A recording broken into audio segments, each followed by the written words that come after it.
So why did Oliver say no? Why not just say yes? Also, why Okay. So this one cracks me up a little bit. And I'm trying not to be mean to Julia here, but like come on. Like use a little bit of critical thinking here. Like this was did you kind of understand what was going on there? Uh, Explain it to me a little bit more. Uh, So,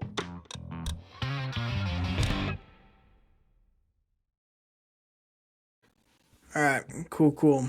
So I will start it off. Hello, everybody, and welcome to Actual Mormons. Joining me today is Jacob Mayberry. Jacob, how you doing? Doing good. How are you? I am doing great. Today we're going to be looking at our good friend Julia, analyzing Mormonism, who posts quite a bit on TikTok, but she also, I believe, has a website that she posts some of her criticisms to, and she's been posting on YouTube lately. She's appeared on a couple of podcasts, and she is making some claims about our guy, Oliver Cowdrey, who is a witness of the Book of Mormon, helped scribe the Book of Mormon, as well as debatably the most important person in Mormon history besides Joseph Smith. And yeah, she's making a video on him, and I think me and Jacob want to give an opportunity to give our response to that video. What do you think, Jacob? Let's do it. Awesome. And I want to say right now, I don't know about Jacob. I'm not going to speak for Jacob, but I'm going to try to avoid any like insults or ad hominem towards Julia. I just kind of stick with the arguments. Yeah, no digs. Jacob, you can do whatever you want. I don't care, but for me, I try to avoid that. But we'll see. Sometimes we can get frustrated, so we'll see how it goes. It depends on how belligerent the person is being in the video. So Yeah.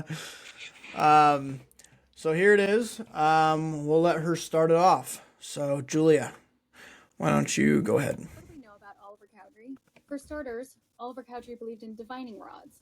An interesting aspect of church history is that in a revelation given in April of 1829, Joseph says that Oliver has the gift of working with the sprout.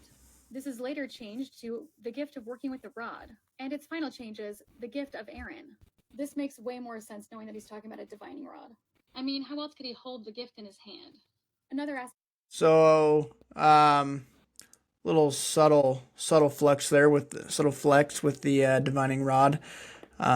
She brought out for the video, but I think you can tell me how you feel about this, but I think it's frustrating to make a video about Oliver Cowdrey, who's again an incredibly important person, and you start off by like belittling him to his use of a divining rod, which, well, again, data, we don't know how much he used it. We don't know how frequently he used it, how committed he was to it. We just know it was something a part of his life. And basically for them in their day, using a divining rod is like somebody who believes in a zodiac sign today, who believes in healing crystals today, and like belittling his entire life to that usage. Like that feels shallow and frustrating to me. What do you think? well, I think anyone who watches her presentation here will see that it's basically just a gish gallop. And a gish gallop is basically just giving point after point, argument after argument, without consideration to the quality of the argument. You're just trying to overwhelm your opponent with negative information about Oliver Cowdrey. She mentions that he used divining rods, but doesn't really explain to us how that is supposed to mean that he lied about his testimony. Like Or I think you, that's aiming for like he's not in touch with reality. So therefore, because he's used a divining rod, and believed in it, likely, his reality is skewed, and so we can't really trust that he actually saw an angel type thing. okay, well then you might as well just not believe in everyone who lived during that day, their Yeah, testimonies on anything. yeah, yeah, because they all believed in magic. They all believed in divining rods. There were a few like people that were influenced by the Enlightenment that saw it as dumb and crazy, but for the most part, like people believed in folk magic and they used in divining rods. And I know people today who still use divining rods. I worked for a plumbing company in Arizona, and my boss used like divining rods to find out where the pipes were, and I thought it was a little Oh, weird. really? But I mean, yeah, yeah, in a yard, and I'm just like, I think you could use something a little more sophisticated than that. But like, he's a rational guy. Like, he's not out of touch with reality. He's not crazy. Like, Yeah. normal guy just believes in something a little bit silly. Yeah, and like if he were to like have an experience, like I don't think, and you can give me your thoughts, but like I don't think he should be disqualified as an irrational person from like sharing a personal experience of his or being a witness in a trial. Like let's say he's a witness in a trial and someone brings up that he uses a divining rod in like in his business, however he goes about it. Like should that disqualify him as a witness? I don't. I think that's completely absurd. It'd be like telling a witness that they're not credible because they have a healing crystal that they wear, or they believe in a zodiac signs. Like, I don't know. What do you think about that? Yeah, she's definitely using like a lawyer tactic that one would use in court. Like the if you're a prosecutor and you're interviewing a witness and you attempt to just disqualify their entire testimony because they have a healing crystal. Like they didn't actually see that person get murdered because they believe in something weird. Like it's a very bad faith thing to do. Like it's typical for lawyers to do. They make all arguments like that all the time to disqualify their witnesses, but it's still a bad faith argument. Yeah, and I with when people bring up the divining rods, they think it's some sort of like gotcha, but I'm just like, okay, what? So what? Like, what does Oliver using a divining rod have to do with him seeing an angel, him seeing golden plates, him seeing John the Baptist, him seeing Peter, James, and John, him seeing the angels in the Kirtland Temple?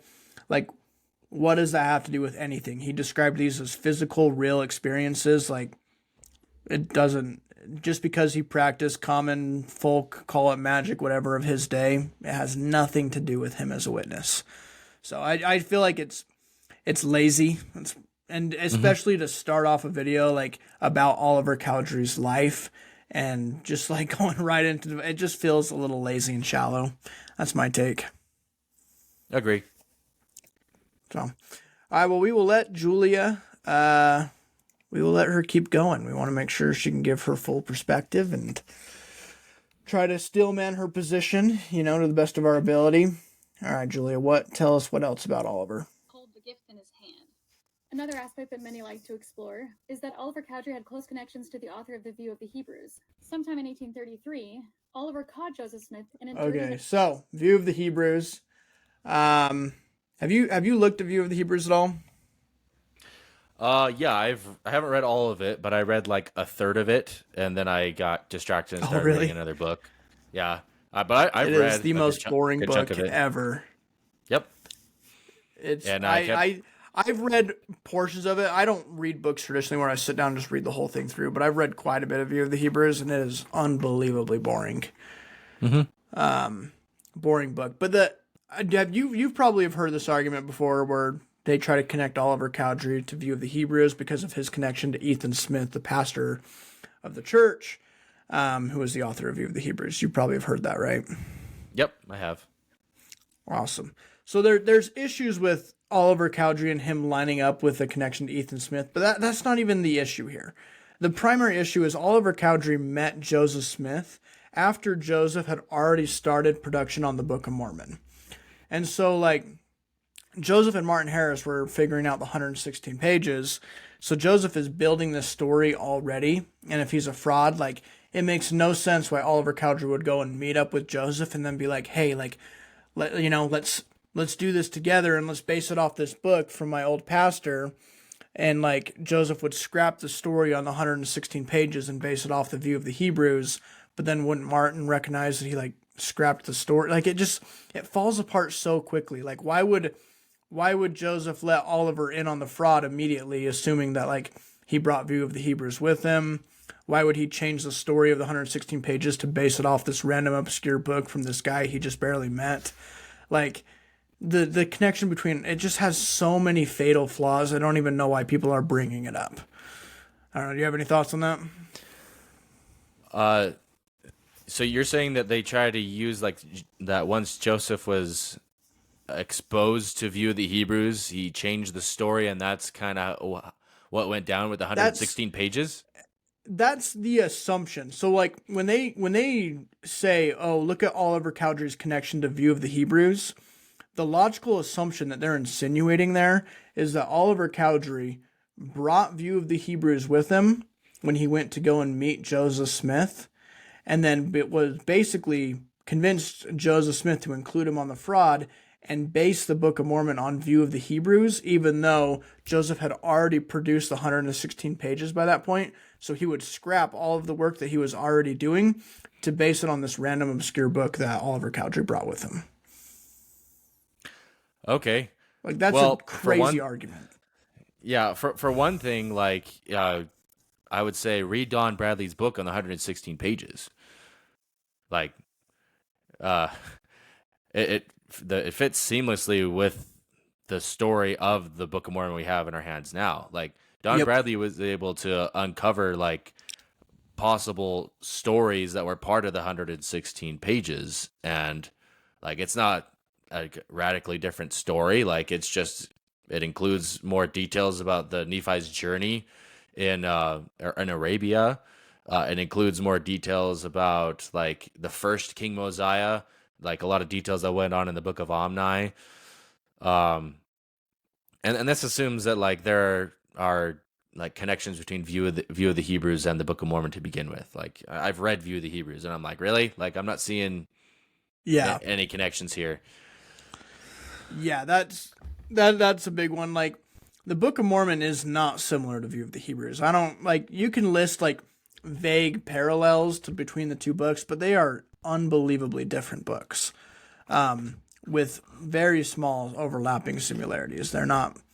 I think it's the argument. If you're going to use View of the Hebrews argument, it needs to be tied to the Mound Builder argument, not View of the Hebrews in and of itself inspired Joseph Smith, because it's just a frankly absurd argument that makes no sense.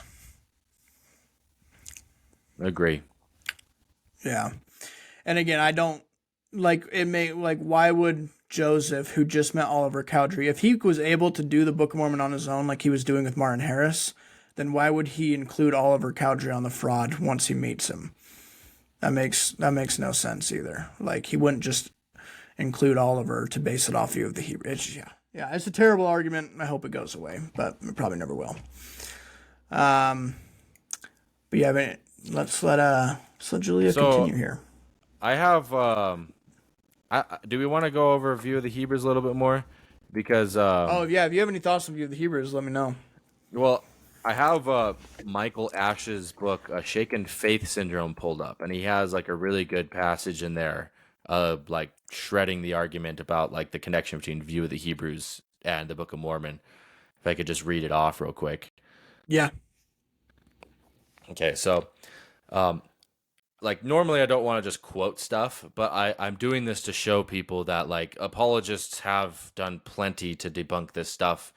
Like it's not like they're on their heels, just they don't know how to react to this stuff. Like they've responded to this, so I want to read it word for word to show people that this is the case. And he says, quote, "At first blush, some of these parallels sound intriguing. The problem is, however, that if Joseph was familiar with Ethan Smith's historical speculations and his attempts to prove that the Indians were descendants of the Lost 10 Tribes, then Joseph would not have blatantly contradicted some of the evidences proposed by Ethan's book. Ethan's book, for instance, begins with the destruction of Jerusalem by the Romans, which occurred after Christ's ascension. The Book of Mormon, of course, begins with the destruction of Jerusalem by Babylonians 600 years before Christ. The two similarities are not similar at all and must be counted as the coincidental mention of the city, Jerusalem. View of the Hebrews lists many Old Testament prophecies about the restoration of Israel, including those contained in Isaiah 11. While these scriptures are essential to Ethan's argument, none of them, with the sole exception of those in Isaiah 11, are found in the Book of Mormon. The longest chapter in Ethan's book lists numerous proofs for the Hebrew lineage among the Indians, but virtually none of these proofs are found in the Book of Mormon. Ethan claims that all experts believe that the Hebrew Indians came across the Bering Strait, yet the Book of Mormon claims that the Book of Mormon peoples came by boat. One of Ethan's favorite proofs that the Indians were Israelites is their use of the word hallelujah, yet this word is never found in the Book of Mormon. other words listed by Ethan that supposedly imply proof of Israelite dependency find not even the remotest equivalency to any of the names in the Book of Mormon. According to Ethan, one of the surest signs that the Indians are Israelites is his claim that the Indians would carry small boxes into battle to protect them from injury, just like the Israelites and the Ark of the Covenant. How could Jesus have missed this wonderful evidence? If Joseph had read Ethan's book, or if he was at least familiar enough with its contents to plagiarize or sponge the ideas proposed in Ethan's book, it would make sense that Joseph would have utilized the fabulous story of Indian boxes. And there's more, but like he just like keeps going, like just point by point, just debunks all of it, and like the parallels are really superficial. And so Julia's argument rests on the idea that there are parallels between the two that would suggest that Joseph got stuff from Ethan Smith's book. Yeah, and what's frustrating is Julia doesn't really even make an argument here. She just like, oh, it's interesting to like explore Oliver's connection to view of the Hebrews. And it's like basically like I'm not going to make any sort of argument. I'm just going to make a little shallow thing that hoping that some people will be like, "Oh, that's really concerning," like to try to damage faith. It's like it's just it's just shallow. And it's a gish gallop. She's just naming off as much negative information as she can without explaining why that should make Oliver untrustworthy. Yeah. And I'd love for Julia, if she wants to promote the view of the Hebrews argument, to explain many of the issues with it, explaining why Joseph would let Oliver in on the fraud right after just meeting him, why he would throw out the 116 pages, the story of the 116 pages to base it off view of the Hebrews, why the parallels in view of the Hebrews, like why are those actually compelling when you actually compare them to the Book of Mormon and Stillman, the faithful pushback. Yeah, I'd love for her to give that and go a little deeper, but we'll see. So, I will let Julia continue unless you have anything more to add. No. Okay. All right, what else we got? Sometime in 1833, Oliver caught Joseph Smith in a dirty, nasty, filthy affair with Fanny Alger. Also, there's an interesting document called the Congressional Document. Okay, Fanny Alger. That's a big one. Dirty. I don't think we need a scrape. Yeah. So that you're right. It's the original wording is scrape, not affair. I don't know how much of a difference that makes. I think it's important to note. That's how if you're good scholarship, you wouldn't say affair, you would say scrape because that's the original wording. I don't know if it makes a huge difference, but I also don't think we need to dive too much deep into the Fanny Alger Joseph situation, as I think Ward Radio with Don Bradley did a pretty good job going over that. I don't know. What do you think? Yeah, I mean, whether you call it scrape or affair, the automatic definition of either word doesn't mean that Joseph Smith was committing adultery. It can mean many different things. And Don Bradley, if anyone that wants to see, go watch Don Bradley's episode with Ward Radio on this. He explains it in detail. Yeah, I agree. And like, regardless of what exactly is going on there, even if Joseph Smith commits adultery, like what this tells us about Oliver Cowdrey is, I think this pretty much destroys any hope of him being a co-conspirator, because he would not condemn Joseph over perceived moral failures if he was in on this fraud with him, which is, again, that's the argument the view of the Hebrews connection is trying to make. And so any hope of him being a co-conspirator is just going to go away, because he would not be, like, he's not condemning, like, why would he do that? Why would he condemn Joseph over moral failures? That makes no sense if he's a co-conspirator. Yeah. I'm perfectly fine with lying about seeing plates in the angel and creating this religion over a lie, but I draw the line at adultery. It makes no sense. Like, it would potentially expose himself as a he wouldn't do that. And he does this all the time. If we look at Oliver in church history, he is so willing to challenge Joseph and push back on Joseph, and a co-conspirator would not do that. I think the only argument to make is that he either actually saw or that he was hallucinating, which we'll get into the hallucinating, but that's just Yeah, That's well, just a crazy the argument. the evidence that Richard L. Anderson presents in his book, investigating the Book of Mormon witnesses, is that David Whitmer and Oliver Cowdery's main shticks with Joseph were that they thought that he went wrong after a certain point of time. He went wrong, but that everything before that was pure, was true. That was the gospel. And so, like, Yeah. them leaving or them condemning Joseph about over even if he did commit an affair, like they thought that he went wrong after a certain point of time, and that everything before that was scripture, that was true, that really happened, including they're witnessing the gold plates and the angel Moroni. Yeah. Yeah. 100%. So, And this is why we on have a to, sect. Well, and this is why we have a sect of Mormonism, the Bickertonites, that are basically based on that. Like they are yeah. April 6th, 1830 Mormons. They believe in what Mormons believed at its founding, and that pretty much everything after that is either not as authoritative, or it's not doctrine. Yeah. Which I could vibe with. I think that would be interesting to go and go and visit one of Yeah. their congregations. That'd be kind of fun. I think that'd be a cool position. Okay, I'm gonna let Julia continue. After basically ruining the co-conspirator argument for herself. Let's see what else we got to go with. Okay, here we go. Also, there's an interesting document called the Congressional Document 189.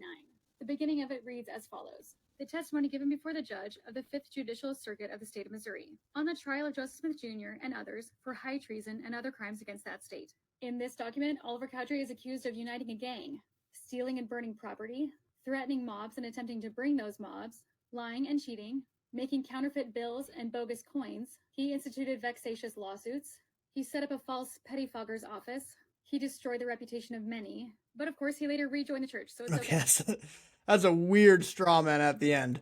That's a weird straw man.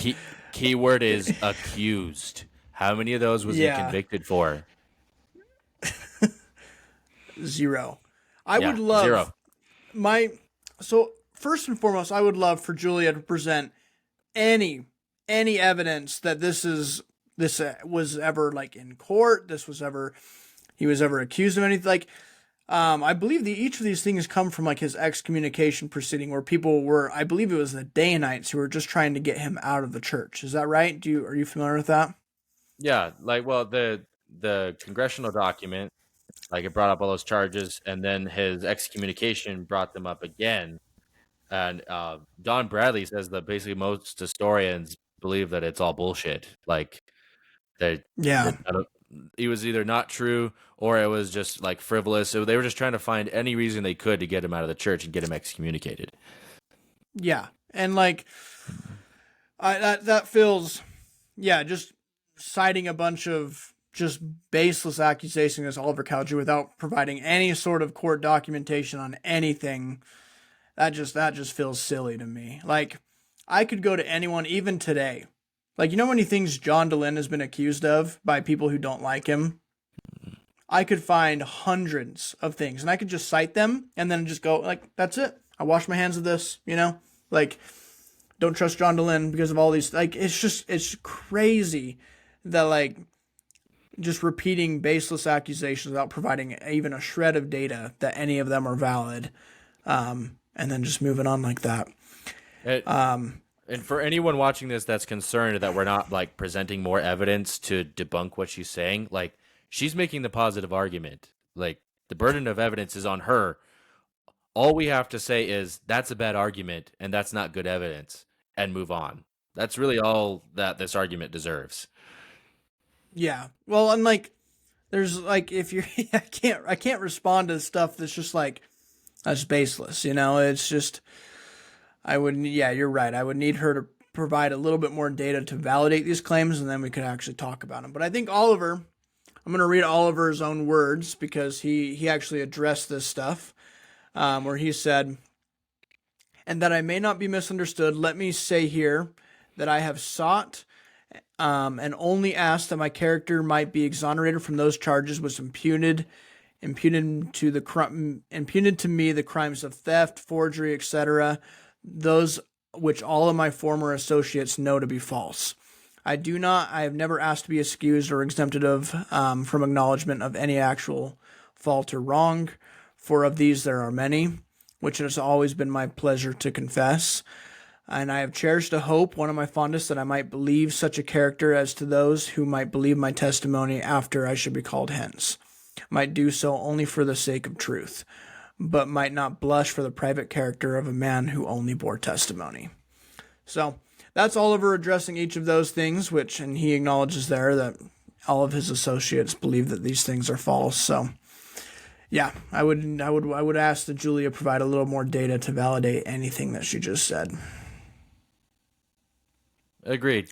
Would be my position. And I'm sure I could go and run through people who've responded to Julia or her comments and find a bunch of basic accusations towards her. That would be wrong of me to do, just like it's wrong to do to Oliver Cowdrey or anyone else. So that's my take. You have anything to add? Nope, not to that one. All right. Well, let's let Miss Julia continue.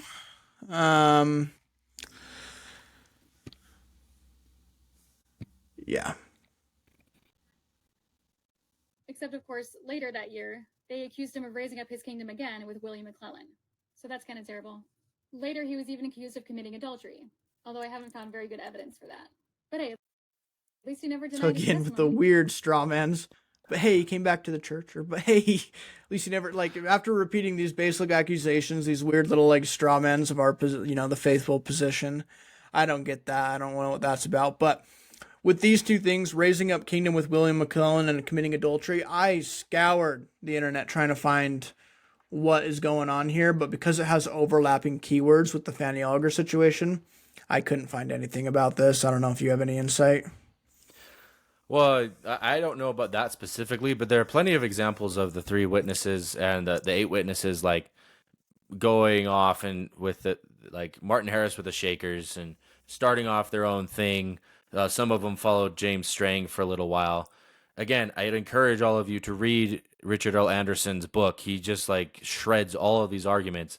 The fact that the witnesses, they joined these causes, these religious movements, and then left and disavowed them. They left them, but didn't do that with their testimonies, only strengthens their testimony that they actually saw what they saw.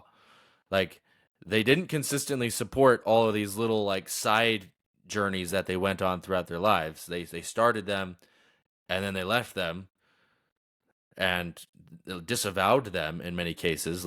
David Whitmer started his own little offshoot thing and even did a little bit of psychic channeling or whatever. Don't quite remember what it was, but then he later disavowed it. But they didn't do that with their testimonies. They stayed faithful to them to their deathbeds. And so the fact that they were willing to believe in in James Strang or go off and start their own thing, and then later abandon those things, but not abandon their testimony, only strengthens their testimony. It doesn't hurt it. Yeah. Yeah, I agree 100%. And I think it's just normal human behavior after you leave a church to go and try to either shoot and make an offshoot or figure something out with whatever was going on with William McClellan.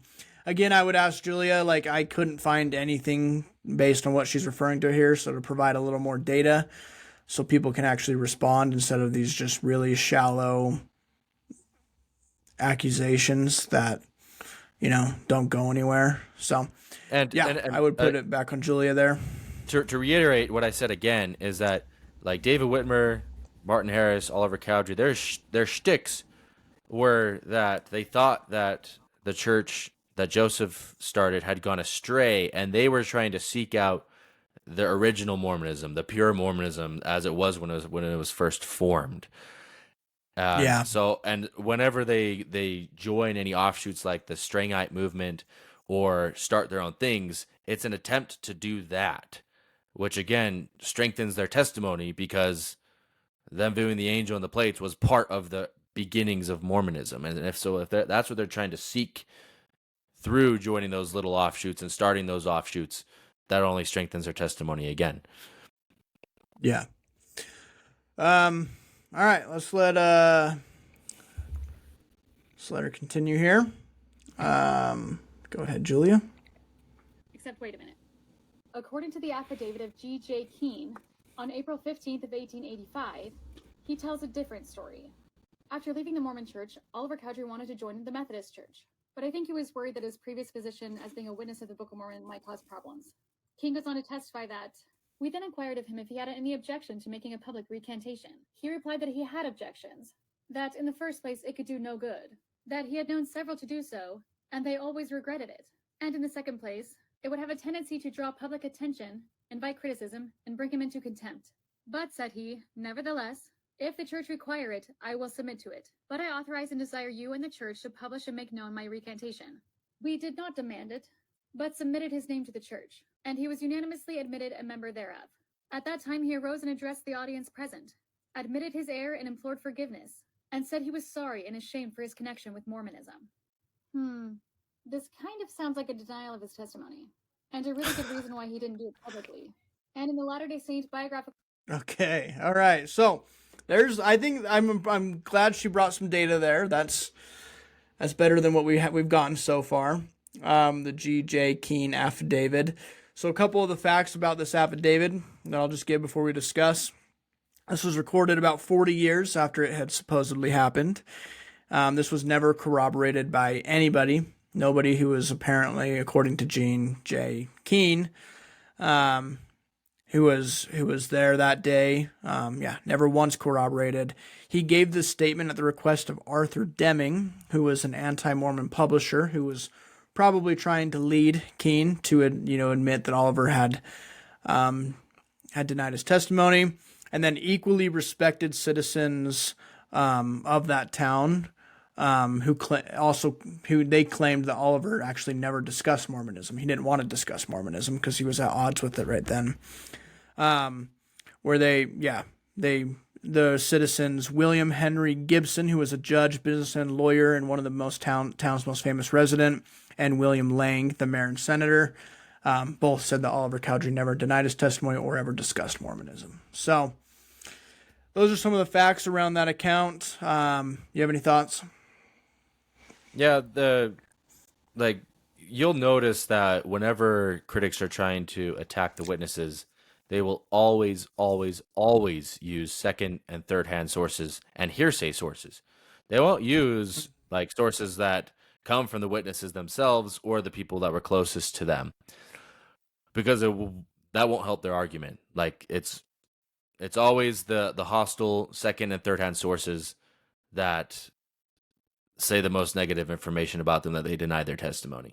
And again, Richard L. Anderson shreds all of these arguments.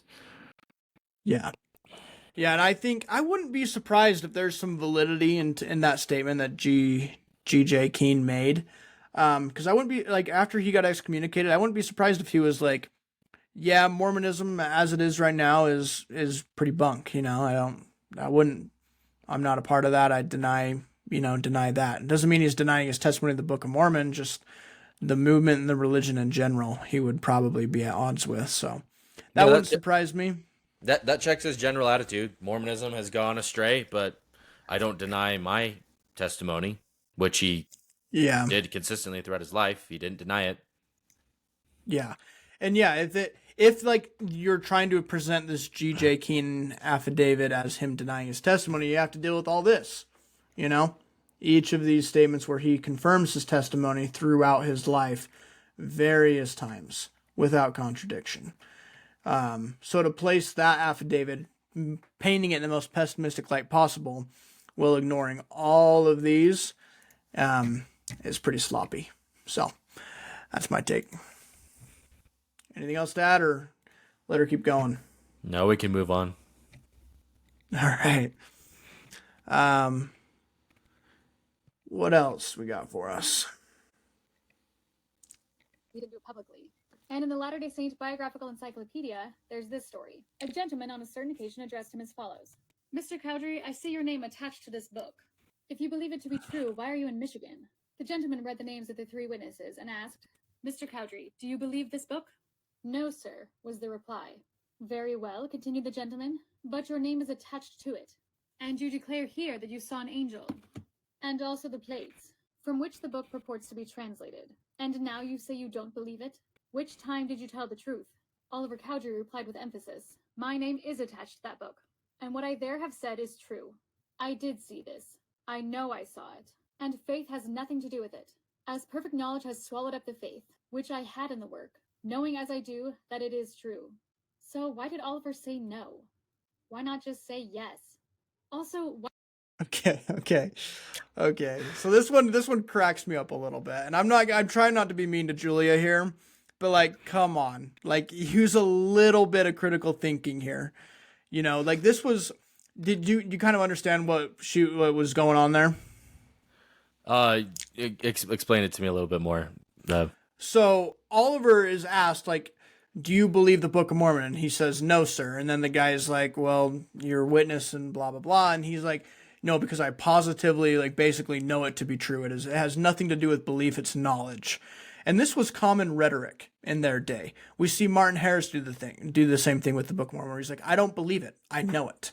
We see Josiah Stoll do the same thing with, yeah, I don't believe it. I know. That is exactly what, if you actually just read the quote, that is exactly what Oliver is doing. He's saying, no, I don't believe it. I know it to be true. And I'm like, Julia, why? What are you doing? Just read the quote. It's just like, why didn't he just say no? Because he was using common rhetoric of his day. Like that is evidence for his testimony. It's definitely not evidence against his testimony. And for context, David Whitmer had to write to several encyclopedias that claimed that he denied his testimony and correct them. So we don't even know if this is a real quote from Oliver Cowdrey. But even if it is, like it doesn't hurt his testimony at all. But people should know you shouldn't appeal to these encyclopedias as if they're an authority, because David Whitmer himself had to write to them and say, hey, you got this wrong. I didn't deny my testimony. Yeah, for context, this quote comes from Brigham Young. We don't know how much hearsay is involved with it, but it comes from Brigham Young, and it's about 5 years after Oliver Cowdrey's death. Regardless of what that means. But the fact is, him saying, no, I don't believe it. I positively know it to be true. I have no idea why there's an issue there. That's just common rhetorical language. Yeah. We have numerous other witnesses doing the exact same thing. Like, it's painful. Like, I don't know what Julia was thinking there, including that one in her video, but yeah, well, I guess we'll just move on.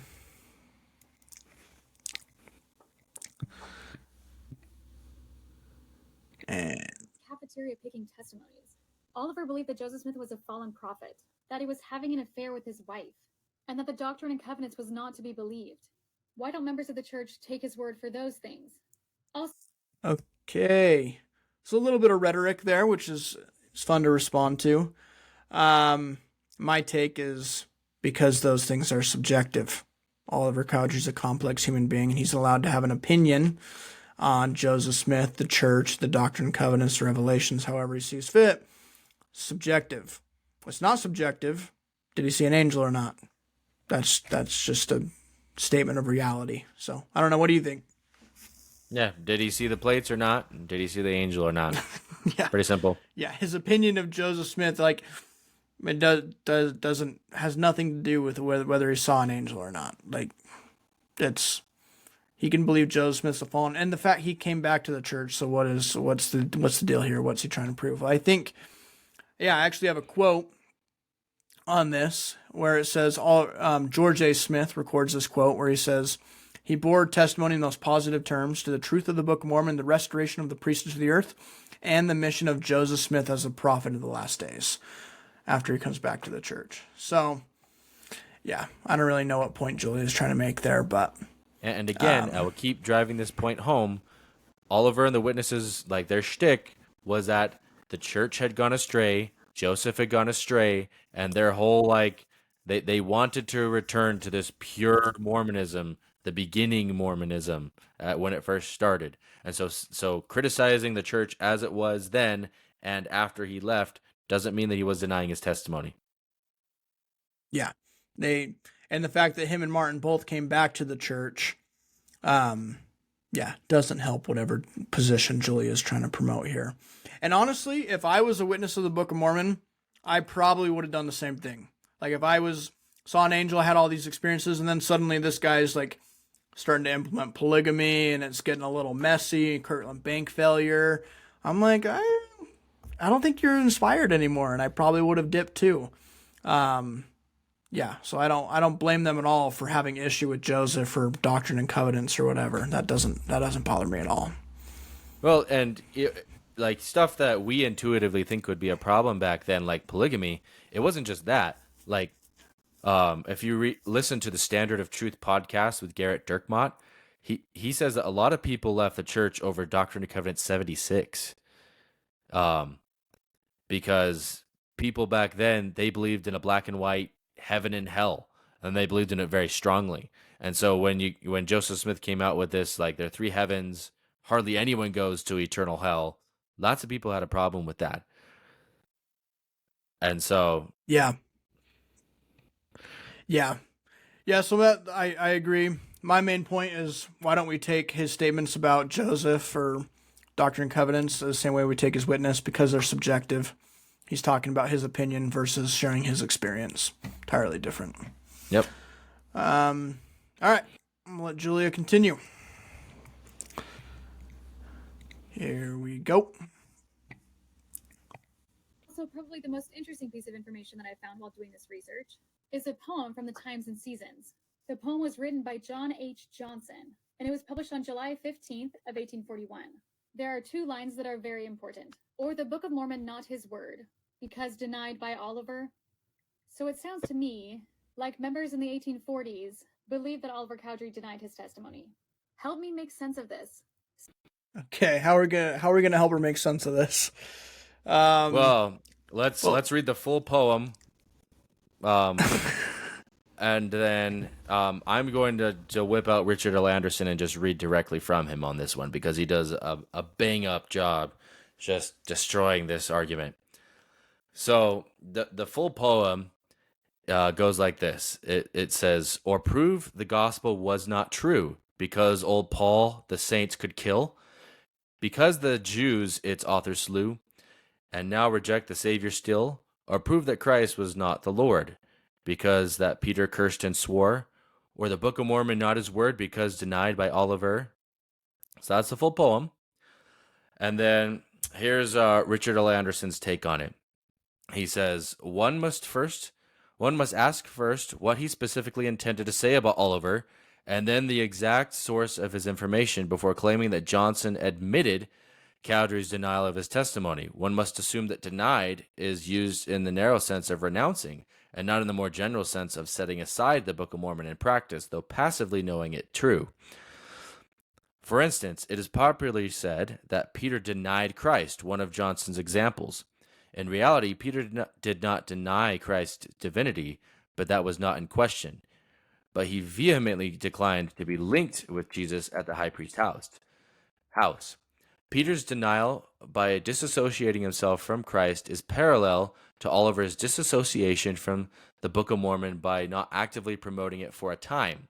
This raises the larger question of whether Johnson, as a poet, intended to use narrow analytical language anyway, for his overstatement is evident in the cases of Paul killing Christians or the Jewish people killing Christ. Neither is strictly true. Thus, one may take Johnson's poem too seriously by even asking where he got his information. But the poem has no evidential value, for when Oliver was excommunicated in Missouri in 1838, Johnson was still in Ohio, and afterwards had not known contact with Cowdrey. Johnson reviewed his life in this period in his short autobiography. I helped to organize the Kirtland camp in 1838 and traveled with it as far as Springfield, Illinois. Was called by council to stop there and take care of the sick. I commenced preaching and soon gathered a branch of the church of 40 members, over which I presided until January 8th, 1839, when the Lord showed me by revelation that I must immediately go to Carthage in Hancock County. Close quote. Since Johnson was not near Cowdrey at excommunication or afterward, denied by Oliver is multiple hearsay at best. So after the objector takes one arbitrary meaning of denied, he is left with Johnson quoting an unidentified number of middlemen supposedly quoting Cowdrey. It does not matter historically if an irresponsible rumor can be proved to be contemporary. It is still rumor without direct evidence to support it. When we ask for real contact with Cowdrey, we find that Thomas B. Marsh questioned Oliver carefully right after he left the church to find that he reaffirmed the his Book of Mormon testimony at the height of his resentment against Joseph Smith. This was quoted in an earlier chapter in Oliver's testimony, which also quoted Elizabeth Cowdrey, his wife, who said that from 1829 to his death, her husband, always without one doubt or shadow of turning, affirmed the divinity and truth of the Book of Mormon. Some people think that a wife would be biased, but from the strict angle of access to Oliver's attitude, who else would know better what he thought throughout his lifetime? Her statement that he never denied the Book of Mormon is made from the most direct and continuous experience possible. Yeah. So to recap that, you'd have to assume then you'd have to pessimistically assume that the poem is referring to denying his experience as a witness and not just Peter denying Christ comparison. And then denied by Oliver is multiple hearsay at best, because when Oliver was excommunicated in Missouri in 1838, Johnson was still in Ohio at that time. And then we have other citizens who were contradicting this record, Thomas Marsh and his wife, Elizabeth Cowdrey. Yep, like Thomas B. Marsh talked to him right after he was excommunicated, and he still affirmed his testimony, according to Marsh. Yeah.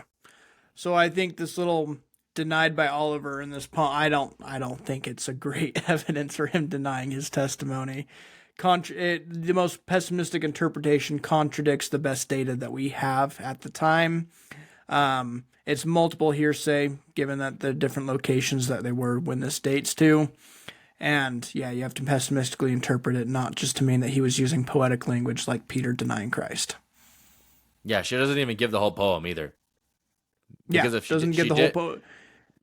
If she did, then you'd see it in context that like Peter didn't deny the divinity of Christ, but he did deny Christ in that moment because it was convenient for him. Yeah. Putting the poem in context puts the most reasonable interpretation, in my opinion, that direction and not the denial. But even if we are to assume the most pessimistic interpretation, it's multiple hearsay and contradicts the best available data. So, yeah. Any other thoughts on that? Nope. Richard L. Anderson knocked it out of the park. Awesome. So, I will let Julia finish. So with all that we know about Oliver Cowdrey, that he had a magic worldview, that he believes in getting answers from divining rods, or sprouts, that he has committed in the past all those crimes, that he joined another religion after Mormonism, and that he potentially denied his testimony of the Book of Mormon on a number of occasions, why do members of the church continue to see him as a credible witness? Okay. So, I think we already dealt with all of those really shallow and kind of baseless accusations. Why do we take Oliver as a credible witness? Well, I'm happy to share my thoughts, and we can get your thoughts, Jacob. One, because by the best data, this was an authentic experience, and we don't see him as a co-conspirator because he was willing to challenge Joseph, because he met up with Joseph after the Book of Mormon already started. So why would Joseph include him on the fraud? That makes no sense. Yeah, he was willing to call him out over perceived moral failures. This was a shared experience with David Whitmer, him as a witness of the Book of Mormon. So it's not just that he just was convinced he saw an angel and walked away. This was two people having a complex, sophisticated vision and both walking away from it with pretty much the exact same experience and feelings that they kept throughout the rest of their life and never denied. We also have Oliver and the priesthood restoration experiences with John the Baptist and Peter, James, and John. These are complex visions with multiple people, with physical touching, laying hands on the head. This isn't just shallow little do you feel something good? Oh, okay. No, these are complex experiences. We have the Kirkland Temple seeing multiple different visions of different prophets in Christ that Oliver Cowdrey experienced. And then we have him, restating these experiences throughout his entire life and even eventually returning to the church and admitting his testimony on his deathbed and pleading with David Whitmer near his deathbed to keep sharing his testimony of the Book of Mormon. That is why I see Oliver Cowdrey as a credible witness. What do you have to add, Jacob? Yeah, well, I would recommend people read Anderson's book, but I also recommend that they read Josh Gailey's book, Witnessing Miracles. You're familiar with Josh Gailey, right? Not as much as I would like to be. Yeah, he's the guy that's been making some appearances on Ward Radio. He's a Bickertonite. Yeah, I talked about him earlier on this podcast, but the Bickertonites, they basically are April 6th, 1830 Mormons. They believe in everything that was in Mormonism at that time, so basically the Book of Mormon and maybe a few sections of the Doctrine and Covenants, but that's it. They have the Bible, the Book of Mormon, and all those sections of the Doctrine and Covenants. And so he wrote a book called Witnessing Miracles, and he uses arguments that Christian scholars use for the resurrection for the witnesses, and it is really good.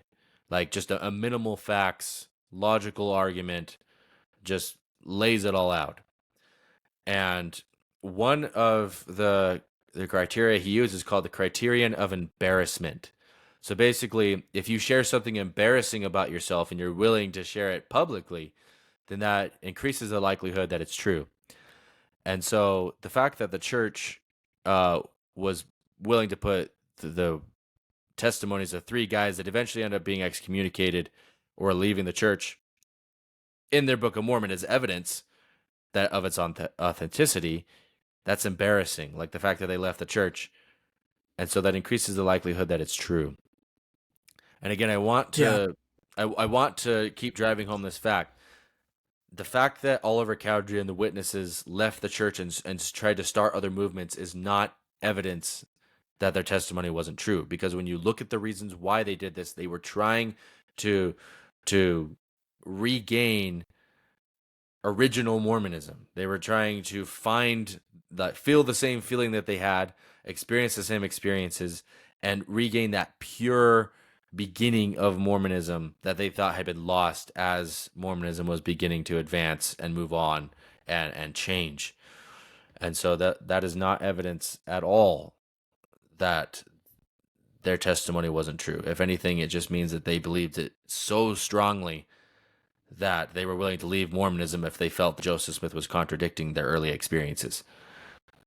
Yeah, I agree. And I want to add a couple things I should have added in my last statement, but after just this shallow character assassination that Julia did for Oliver Cowdrey, I think it's important to look at what did Oliver's contemporaries have to say about him.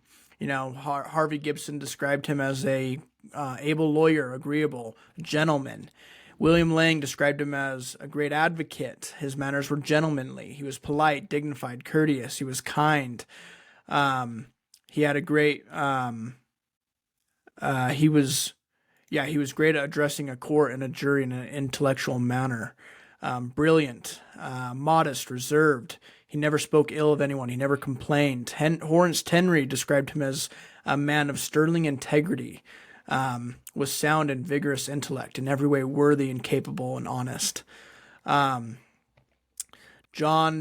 Breslin described him as he earned himself as a great member of the bar, member of the town. A civilian that none could have been more esteemed. He was honest, and he had integrity. He was industrious. David Whitmer always had high praises of Oliver. And again, near his deathbed, David remembers that Oliver Cowdrey pleaded with him to stay true to his testimony. That is who Oliver Cowdrey was, as described by members, non-members alike. It's unfortunate to see the shallow character assassination come from critics of the church, just attempting to persuade people away from his testimony. But I love Oliver Cowdrey. I think he was a great human being. He's probably my favorite church history person. And I would love to see a critic of the church engage with a still man position, and actually take a stance. Like, don't just like shallowly throw out a bunch of random obscure things that have already been dealt with, but actually like make an argument. Was he a co-conspirator? Was he just tricked and fooled by Joseph Smith? Like, still man the faithful, push back and see what you can do. I'd love to see it, because frankly, all I see is just really shallow stuff like this. Well, and there's a reason why historians like Fawn Brody and Dan Vogel, in order to cover their bases, they claim that Joseph Smith had the unconscious ability to make people see visions, or that he had the ability of hypnosis, because saying that's a tacit admission that the testimony of the witnesses is really airtight. They actually did believe that they saw something, and they were sincere in it. And so we got to find some other explanation. Maybe they hallucinated, or maybe Joseph Smith had this ability to make people see visions, an unconscious ability to make people see visions, according to Fawn Brody. He didn't know he did. And so, this is all based on the assumption that miracles are impossible. They can't happen. So we have to find some naturalistic explanation for this. And so if you look at the most informed critics of the witnesses, they usually don't try to attack their testimonies. They usually make some type of argument like that they were hallucinating, or that Joseph Smith made them see it. He had an ability to hypnotize people. And they do that because they know that their testimonies are actually pretty strong once you look at them in their totality. Yeah. And so much of it is like, even the best critics, like the Don Vogels, the Fawn Brodys, it's still like so much of it is just straw man, where they're like just engaging Oliver as a witness when ignoring Kirkland Temple, both priesthood restorations, and him as a witness. He didn't renounce those, and they're how the priesthood restoration he affirmed numerous times, probably more vigorously than Book of Mormon, and that's much more physical than the Book of Mormon witness was. Like, he was being touched by these angels, and so it's just like the suggestion that these are hallucinations is just. I get you want to maintain like your more secular position, but like, I would love to see an actual argument come forth, because like, it's just absurd. I've seen the arguments that I've seen suggested. They never make an actual argument. They just hint toward things. And then if you just continue down their logic, it makes no sense. I'd love to see a thorough argument responding to some of this, but I don't know. What are your overall thoughts on Julia's video? I think it has been thoroughly debunked. Yeah. Not convincing. Yeah, she needs to do better with her sources. She needs to, rather than just presenting information, she needs to explain why that information is relevant. These are good faith criticisms. Hopefully that she can improve in the future and give us more of a challenge in the future. More of a challenge in the future. I like it. That's good. My feedback, as I've said it many times, it just feels shallow. It feels like this is just an attempt to try to damage faith without engaging in any sort of complexity or nuance in the issues.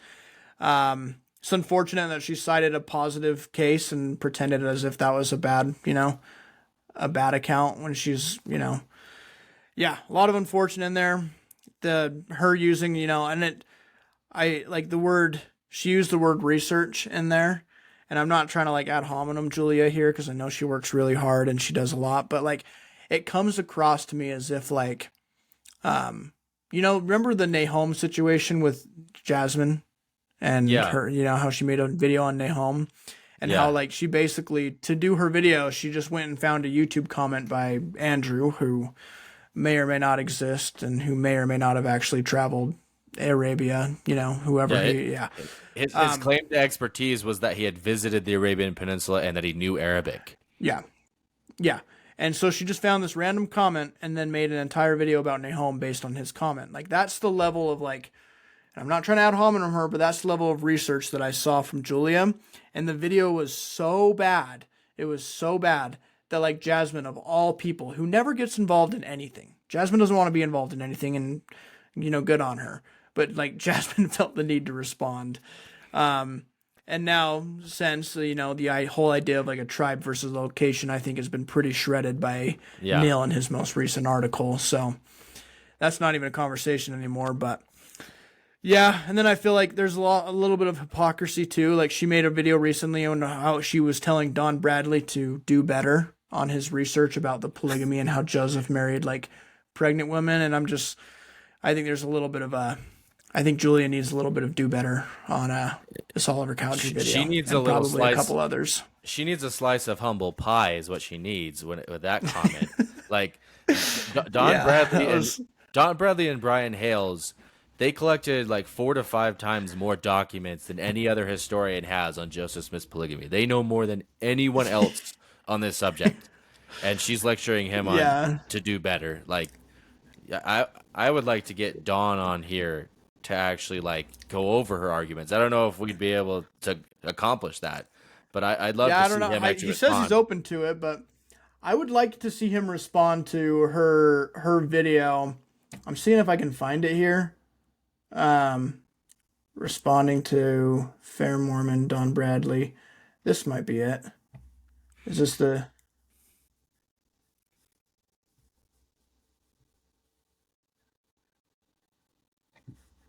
No,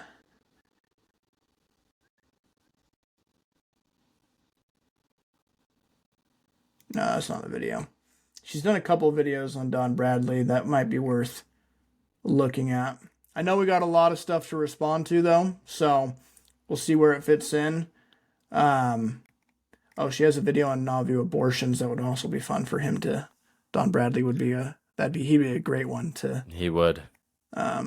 Talk about that. So, but yeah, she did that she told Don Bradley to do better while making this video about Oliver Cowdrey, and I find that frustrating. She also talks a lot about how she's really about informed consent, and she doesn't want to argue or tear the church down. She just wants to ask the hard questions, even if no answer can be found. And I think that's a great goal. I just don't think she lived up to it in this video. Yeah, she does it in a lot of her other videos too. Yeah, well, I'll wait till we respond to him to make that claim. But yeah, this one didn't give me a whole lot of confidence. So I think if you're about informed consent, you should make a little more complexity, a little more nuance instead of just the shallow little whatever that was. Well, according to Exmos like her, informed consent only means sharing negative information about the church, apparently. Like, spoiler alert. We need to do a video on informed consent because it deserves a whole entire video. Informed consent means sharing all information, including the good. I'm talking to you, Exmo community.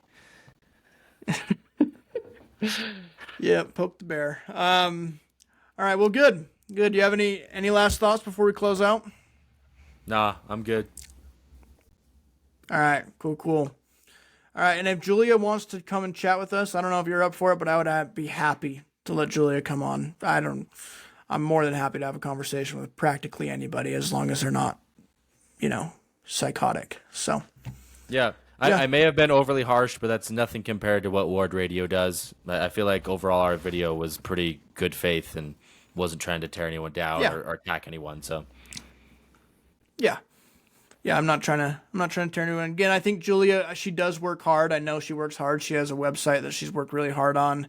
She puts in a lot of research. I just think there's probably a little bit of confirmation bias and everything. And I think the way she presents videos is unfair. And I think there's room to improve there. And I want to see good critics, and I want to see critics at their best just as much as I want to see apologists at their best. So, yeah. She seems like a nice person too. Whenever I've interacted with her, she's never been mean or anything. So, yeah, she's been kind in all of our interactions. We've definitely probably frustrated each other with our arguments, but she's always been kind. Yeah, which is good. All right, well, I'll close it here, and thanks for joining me, Jacob. And Oliver Cowdrey's a great person, and I hope more people take him seriously. Hell yeah.